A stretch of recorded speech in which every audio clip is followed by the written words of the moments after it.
I've only met like 2 dentists who showed up with a pen and paper to take notes, which bothers me, but I come to understand. I was one of them, by the way. You take way too many notes, buddy. But no, and so I always felt like you said, I was showing up to a gunfight, and they were showing up to a gunfight with a feather. Why? Because, well, first of all, I'm highly trained. I'm a highly trained deal guy, so I know all the questions that I'm going to ask in a very logical order.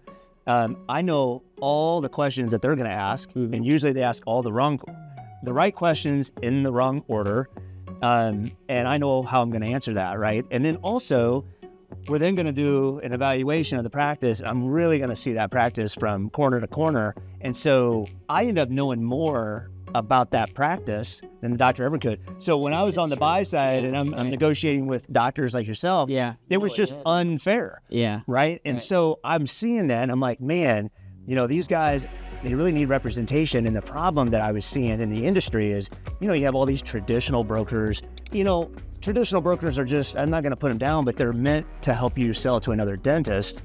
But when it comes to like, the DSO world, for example, or the private equity world, they're in over their heads. And so what happened is they were basically connectors. They would send me leads and then get out of the way. And then the deal would close and they'd make just a bunch of money. And I was like, man, that really sucks. And the sellers would always complain to me and I always felt bad, but I had to remain. What did they actually I had to remain neutral.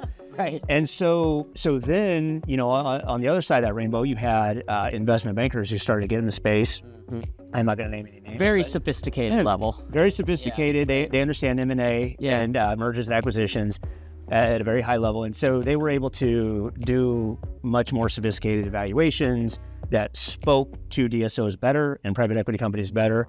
But then the problem, Jim, was these guys, they didn't really understand how to create that good fit. So what was happening? Did they really care? Still happening. Did they really care? And I know it's still happening. Is basically it's all about the highest, like driving the highest price. Yeah. And so now, and this is what really ticks me off is, you have a bunch of pissed off sellers and pissed off buyers out there because, first of all, the buyer had to spend a ton of money to get the deal done, right? Yeah. And they're not a good fit. And so now everybody doesn't like anybody, right? So everybody's upset. You're just racing to the finish line to do as many deals as you can without really considering the fit on either side of the table.